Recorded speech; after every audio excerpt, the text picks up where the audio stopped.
Hello दोस्तों, कहानी की इस नई सीरीज में आप सभी का स्वागत है। आज की इस कहानी का नाम है असली पत्नी कौन। यह एक पति पत्नी की कहानी है। अगर आपको फैमिली स्टोरी पढ़ने का शौक है तो इस कहानी को पूरा जरूर पढ़ें। सेठ दुर्गादास और उनकी धर्मपत्नी आशा देवी का रामनगर में एक सभ्य परिवार था। दुर्गादास ने अपनी मेहनत से खूब धन दौलत कमाया था, पर दुर्गादास को एक दुख था कि उसके इकलौते बेटे मोहन को शराब और जुए की बुरी लत थी। वो रोजाना शराब पीकर बेसुध होकर देर से घर लौटता था। मोहन की रोजाना शराब और जुए की लत ने सेठ दुर्गादास की चिंता बढ़ा दी थी।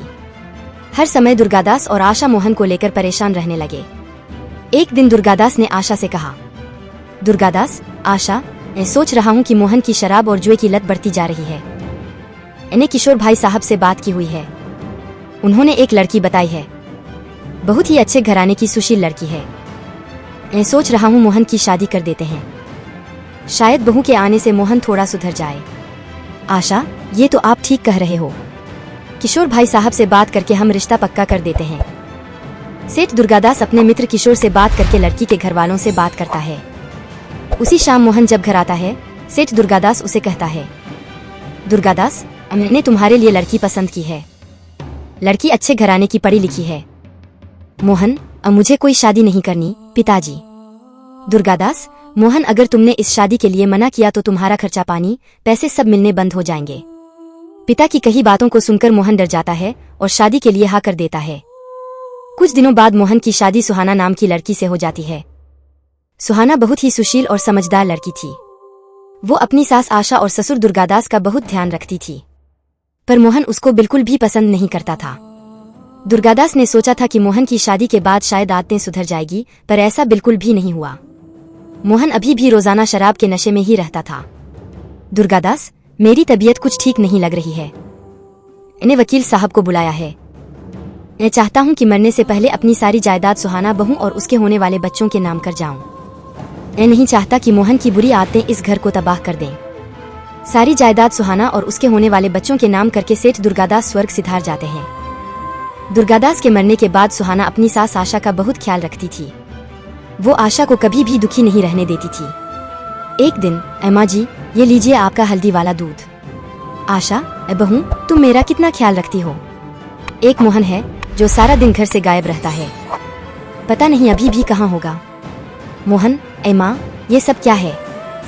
पिताजी ने सारी जायदाद सुहाना के नाम क्यों कर दी, जैसे मैं तो उनका बेटा ही नहीं। आशा, मोहन, तुम्हारी शराब की बुरी आदतों की वजह से तुम्हारे पिताजी ने ऐसा किया है। मोहन, पिताजी ने यह सब ठीक नहीं किया माँ। मोहन गुस्से में फिर से शराब पीने के लिए घर से बाहर निकल जाता है। वो एक बार में पहुंचता है। वह देखता है सामने एक लड़की डांस कर रही है। मोहन लड़की को देखकर चौंक जाता है। लड़की बिल्कुल मोहन की पत्नी सुहाना की शक्ल की होती है। मोहन के दिमाग में सुहाना को रास्ते से हटाने की तरकीब आ जाती है। वो मैनेजर को बोलकर लड़की को अपने पास आने को कहता है। लड़की उसकी टेबल पर जाती है। मोहन, मेरा एक काम करोगी, बहुत पैसे मिलेंगे। साहब, पैसों के लिए तो मयूरी कुछ भी कर जाएगी, बस आप काम बताओ। मोहन, एक काम करो, मुझे बार मेरी गाड़ी के पास मिलो। कुछ देर बाद मयूरी बार से बाहर आती है। मोहन मयूरी को गाड़ी में बैठने को कहता है और अपनी बात शुरू करता है। मोहन, देखो मयूरी, बात यह है कि मेरी पत्नी सुहाना की शक्ल हूबहू तुमसे मिलती है। मेरे पिता ने मरने से पहले सारी जायदाद उसके और उसके होने वाले बच्चे के नाम कर दी थी। अब मैं अपने पिता के मरने के बाद पाई पाई को तरस रहा हूँ। मैंने जब तुम्हें देखा तो मुझे लगा कि तुम इस मुसीबत से मुझे छुटकारा दिलवा सकती हो। मयूरी, मैं कैसे तुम्हारी मदद कर सकती हूँ साहब। मोहन, मयूरी, मैं अपनी पत्नी को हमेशा हमेशा के लिए इस दुनिया से विदा कर दूंगा। उसके बाद तुम सुहाना की जगह मेरे घर में मेरी बीवी बनकर आओगी। तुम्हें देखकर माँ भी नहीं पहचान पाएंगी कि असली बीवी तुम नहीं हो। मैं तुम्हें 1-2 दिन में लेने आऊंगा, फिर हमारा खेल शुरू होगा। तुम जायदाद के कागजात पर नकली साइन करके सारी जायदाद मेरे नाम कर दोगी। मैं तुम्हें तुम्हारे हिस्से के पैसे दे दूंगा। उसके बाद तुम अपने रास्ते और मैं अपने रास्ते। मोहन मयूरी से बात करके घर चला जाता है। उसे पता था कि उसे आगे क्या करना है। मोहन, सुहाना, तुम पिताजी के जाने के बाद कब से घर की जिम्मेदारियों को पूरा करने में लगी हो। इन्हें सोचा हम हनीमून पर भी नहीं गए तो अब हो आते हैं। तुम पैकिंग कर लो, कल की टिकट है। सुहाना, अपरमा जी को अकेला छोड़कर हम कैसे जा सकते हैं। आशा, अब बहू, मुझे पता है तुम मेरा बहुत ख्याल रखती हो। पर मोहन का भी तो तुम्हारे लिए कुछ फर्ज बनता है, और ये तुम्हें घुमाने ले जा रहा है तो मुझे बड़ी खुशी होगी। तुम दोनों हमेशा खुश रहो मेरे बच्चों। मोहन सुहाना को गोवा ले जाता है। वह एक जहाज किराए पर लेता है और मौका देखकर, मोहन, ए सुहाना, देखो वो मछली कितनी सुंदर है। सुहाना, कहाँ है? मुझे तो दिखाई नहीं दे रही। मोहन, अरे थोड़ा नीचे देखो। सुहाना, मोहन बचाओ, मैं डूब जाऊंगी।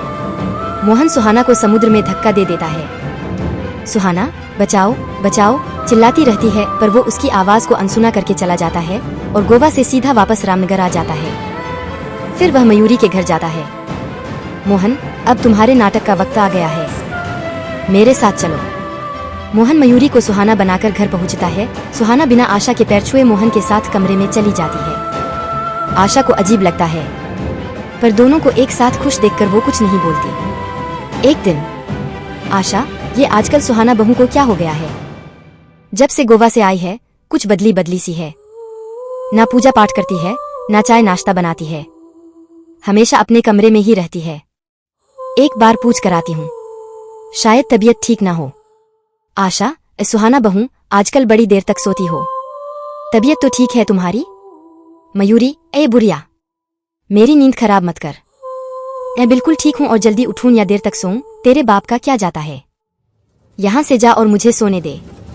आशा कमरे से रोती हुई बाहर आ जाती है। उसे यकीन नहीं होता कि सुहाना इतनी कैसे बदल गई। मोहन कई बार मयूरी को जायदाद के कागजात पर नकली साइन करने की बात कह रहा था, पर वो बार बार टाल देती थी। दोस्तों, इस कहानी का पार्ट 2 भी आएगा, तो जल्दी से चैनल को सब्सक्राइब कर लें।